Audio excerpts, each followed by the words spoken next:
नमस्कार मित्रांनो, आज पूर्ण भारत देशात खूप बेरोजगारी आहे.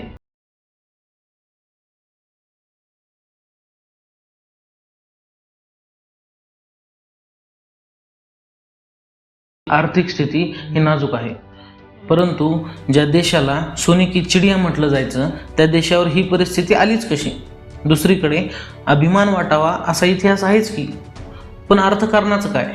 आजच्या या जागतिकीकरणाच्या जगात मात्र भारत मागे हे कसं काय? शिक्षण नाही म्हणावं तर भारतीय शास्त्रज्ञ तर मोठमोठ्या कंपन्यांमध्ये जातात आणि नवनवीन तंत्रज्ञान हे बाहेरच्या देशाला तयार करून देतात. आणि गरिबी म्हणावं तर अविश्वसनीय वाटणारे भ्रष्टाचाराचे आकडे. तर जाणून घेण्याचा प्रयत्न करूया या देशाच्या ऐतिहासिक वारसाला आणि आजच्या या परिस्थितीच्या कारणांना. हा व्हिडिओ 2 भागात असेल. एक म्हणजे 1600 ते 1947 हा खूप मोठा इतिहासाचा भाग आहे. हा या पहिल्या प्रकरणात आपण जाणून घेणार आहोत. आणि दुसरा म्हणजे 1947 ते 1991, तो ह्या नंतरच्या व्हिडिओत असेल. तर सुरुवात करूया थॉमस रो पासून. इज्जतमान आली जनाब सर थॉमस रो, सफीर दौलत इंग्लिस्तान दर हिंदुस्तान. थॉमस रो, जो की अत्यंत हुशारीने परराष्ट्र नीती समजून घेणाऱ्या ब्रिटिशांपैकी एक होता. तो भारतात आणला गेला होता ईस्ट इंडिया कंपनीद्वारे, कारण विल्यम हॉकिन्स हा पोर्तुगीजांच्या चालीमुळे बादशहा जहांगीरकडून कंपनीची वसाहत सुरू करण्यासाठीची परवानगी घेऊ शकला नव्हता. ईस्ट इंडिया कंपनीने जेम्स पहिला यांना थॉमस रोला भारतात पाठवण्यास राजी केले. थोड्याच दिवसात थॉमस रो यांना बादशहा जहांगीरचे मन वळवण्यात यश आले आणि पहिली इंग्रजी वसाहत भारतात सुरू झाली. खरं तर ब्रिटिशांना भारताशी असलेल्या फायद्याच्या व्यापारात काहीही रस नव्हता, कारण ते तर सुरुवातीलाच लूट वगैरे करण्यासाठी भारतात आले होते. पण भारताशी असलेल्या व्यापारात बेमाफ फायदा पाहून त्यांचं मन बदललं आणि सुरुवात झाली व्यापाराची. अरबांकडून होणाऱ्या व्यापारात युरोपीय व्यापाऱ्यांना फारसा फायदा उरला नव्हता आणि त्यापुढे कॉन्स्टँटिनोपलच्या साम्राज्यामुळे आशियाचा संपर्क तुटला होता. त्यामुळे शेती व्यवसायात फार काही मिळकत नसलेल्या ब्रिटिशांना आता नव्या उमेदीची गरज होती. त्यांच्यासाठीची शेवटची आशा म्हणजे भारतच होता. जहांगीरने ब्रिटिशांना भारतात वसाहती सुरू करण्याची परवानगी दिली आणि भारताच्या इतिहासात नवे प्रकरण सुरू झाले. 1615 ते 1757 पर्यंत इंग्रज हे फक्त व्यापाराच्याच दृष्टिकोनातून भारतात सक्रिय होते, कारण त्या व्यापारातच त्यांना भरपूर फायदा मिळत होता. पाश्चिमात्य कोणत्याही वस्तूच्या तुलनेत पूर्वेकडील वस्तू ही जास्त प्रभावी आणि खात्रीची गुणवत्ता देणारी होती. त्यात कापड, मसाले, अत्तर, हस्तकलेच्या आणि कलाकुसरीच्या वस्तू आणि बरीच काही कारागिरी सामील होती. तेव्हाची भारतीय अर्थव्यवस्था वस्तूंच्या उत्पादनावर अवलंबून होती.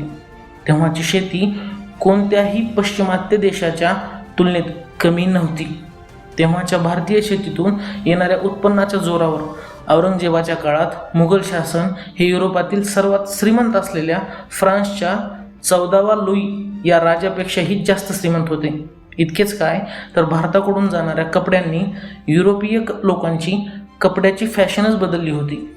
युरोपीय नागरिक आता उलनची जाड आणि सहज वापरता न येणारे कपडे सोडून भारतीय कापसापासून बनलेल्या हलक्या आणि वापरायला अत्यंत सहज असलेल्या कपड्यांचे शौकीन बनले होते.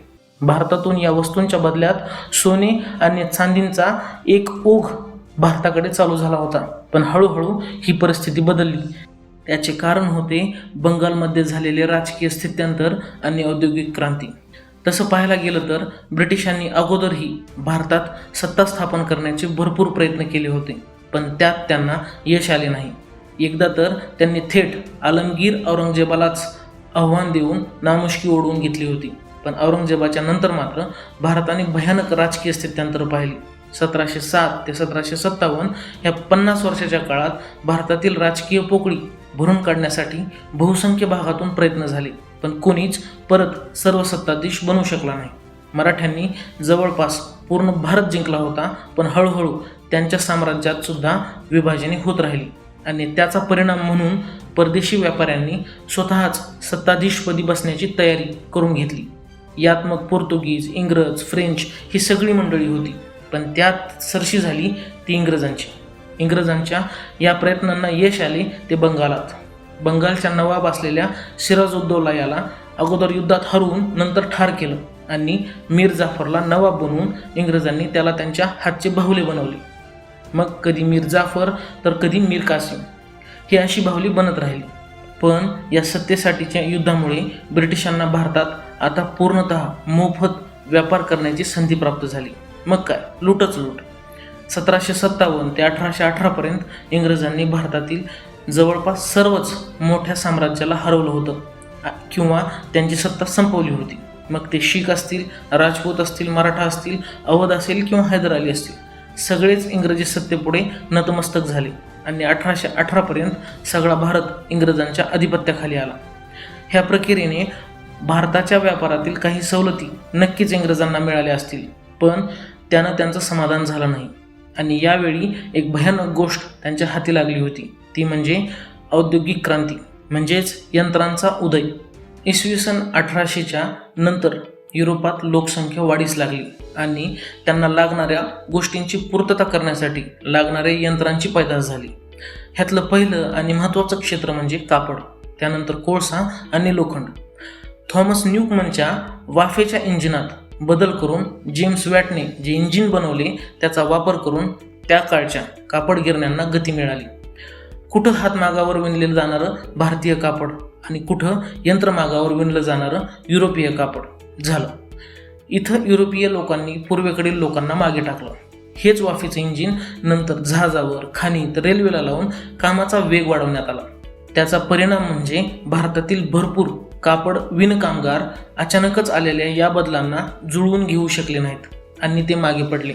त्यानंतर हेच बदल वाहतुकीच्या क्षेत्रातही झाले आणि तिथेही भरपूर लोक बेरोजगार झाले.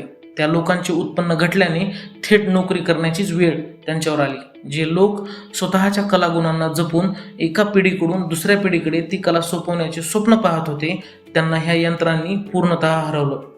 आता त्या कलागुणांना किंमत नव्हती, कारण यंत्रावर बनवलेल्या वस्तू ह्या स्वस्त होत्या आणि लोकांना त्या मिळतही होत्या. ह्यातूनच भारतीयांची रोजगाराची आणि स्वयंपूर्ण होण्याची साखळी ही तुटली. ह्यात अजून एक गोष्ट महत्त्वाची म्हणजे दुष्काळ. 19व्या शतकाच्या शेवटी भारतात झालेल्या भीषण दुष्काळामुळे आर्थिक विवंचनेची पातळीही गरजेपेक्षा वाढली आणि त्याचा थेट परिणाम हा झाला तो आत्मसमर्पणातच. मग काय, अतिशय उत्कृष्ट दर्जाच्या मालाची निर्यात करणारा हा देश अचानक कच्च्या मालाची निर्यात करू लागला आणि परदेशात बनलेल्या स्वस्त मालासाठीची बाजारपेठ बनवून बसला. ह्यात संधी काहीच वेळा भारतीय व्यापाऱ्यांना भेटली आणि ती पण काही थोड्याच लोकांपुरती मर्यादित राहिली. मग ते अमेरिकेचं युद्ध असो किंवा चीनसोबत होत असलेला इंग्रजांचा अफूचा व्यापार असो, पण ह्या संधीमुळे इतर भारतीयांचं आयुष्यमान फार काही बदललं नाही, हे मात्र खरंच. पण यातही एक आशा होती. 1875 नंतर भारतातील काही बड्या उद्योगांनी इंग्रजांसोबतच युरोपीय यंत्रांच्या मदतीने भारतातच कापड गिरण्या सुरू केल्या आणि भारतातील एका जुन्याच सामाजिक वर्गाला नाविन्य प्राप्त करून दिलं. हळूहळू भारतीय जनतेला लागणारं कापड हे भारतातच बनवू लागलं, पण त्याचा वेग मात्र जास्त नव्हता आणि त्याचा आवाकाही काही माणसांपुरताच मर्यादित राहिला. मग ते बिर्ला असतील, कस्तुरभाई लालबाई किंवा अजून भरपूर उद्योजकांची नावे घ्यावी लागतील. हळूहळू ह्या भारतीय लोकांची व्यापारातील संख्या ही वाढू लागली, पण तिचा वेग मात्र फार वाढला नव्हता. ह्याच 20व्या शतकाच्या सुरुवातीला पहिले महायुद्ध सुरू झाले आणि त्यात भारतीय आणि परदेशी व्यापाऱ्यांनी भरपूर फायदा कमवून घेतला. ह्या पहिल्या महायुद्धाच्या निमित्ताने परदेशी व्यापाऱ्यांबरोबरच भारतीय व्यापाऱ्यांनाही आंतरराष्ट्रीय व्यापारात संधी मिळून गेली. 1907 साली सुरू झालेल्या जमशेदपूर येथील टाटांच्या पोलादी कारखान्याबद्दल सांगताना लॉर्ड चेम्सफोर्ड म्हणाले होते, टाटांच्या जमशेदपूर प्रकल्पाने जे पोलाद इंग्रजांना पहिल्या महायुद्धात दिले त्यामुळेच आम्ही वाचलो. 1914 पर्यंत भारत हा जगातील तागाचा सर्वात मोठा उत्पादक देश बनला होता आणि इतरही बदल झाले. या महायुद्धाने तर भारतीय सैनिकांनाही जगाच्या कानाकोपऱ्यात पाठवण्यात आले आणि पहिल्यांदा इंग्रजांनी भारतीय सैनिकांची ताकद अनुभवली. ह्या पहिल्या महायुद्धानंतर मात्र परदेशी व्यापाऱ्यांचे भारतातील वर्चस्व कमी झाले आणि भारतीय व्यापारी वर्गाचा प्रभाव वाढला. ह्यामुळे 1920 नंतर भारतीय व्यापाऱ्यांना इंग्रज सरकार यांच्यातर्फे दर संरक्षण देऊ करण्यात आले. त्यामुळेच टाटा, बिर्ला ह्यासारख्या उद्योजकांना नवनवीन क्षेत्रात गुंतवणूक करता आली, जसं की सिमेंट, साखर, पेपर. याच्या उलट मात्र पाश्चिमात्य देशात आलेल्या आर्थिक मंदीच्या लाटेमुळे 1929 पासून भारत देश हा इंग्लंडची प्रमुख बाजारपेठ राहिला नव्हता, ज्याचा परिणाम म्हणजे परदेशातील कारखान्यात तयार झालेला माल विकण्यासाठीची उपलब्ध असलेली बाजारपेठ म्हणजे भारत हे चित्र बदललं. परत एकदा भारतीय उत्पादनांची गरज ही जगाला पडली, ते म्हणजे दुसऱ्या महायुद्धात. पण त्याचा फारसा परिणाम पूर्ण देशाच्या अर्थव्यवस्थेवर झाला नाही, कारण काहीच लोकांची श्रीमंती जास्त होती आणि बाकी जनता ही अत्यंत गरिबीच्या परिस्थितीत होती.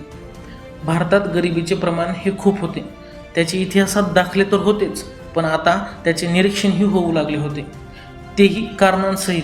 1934 साली केलेल्या अहवालात अमेरिकन प्रोफेसर बचनन यांनी मांडलेल्या मतानुसार भारत हा देश म्हणजे बाहेरच्या देशात तयार केलेल्या यंत्रांना मागवून थोड्याफार वस्तू बनवतो, पण आजही तो परदेशी मालाच्याच आयातीवर अवलंबून असतो, ज्यामुळे भारतात औद्योगिकता मात्र खूपच कमी होते आणि त्यामुळे या औद्योगिक प्रकल्पांमुळे केवळ 2% लोकांनाच रोजगार मिळतो. पण या वेळेला भारतीय राष्ट्रवादी नेत्यांच्या रेट्याने आणि अटलांटिक चार्टर ॲक्टने भारताला स्वातंत्र्य मिळवून दिले. भारत देश स्वतंत्र झाला, मात्र त्याचा आर्थिक स्वभाव मात्र बदलला नव्हता.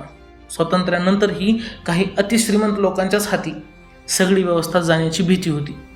भारतीय आर्थिक इतिहासाचा धावता आढावा तुम्हाला कसा वाटला हे आम्हाला कमेंट करून नक्की कळवा आणि तुमच्या आमच्या सर्वांच्या आवडत्या जनाकृती चॅनलला सबस्क्राईब करायला विसरू नका. धन्यवाद.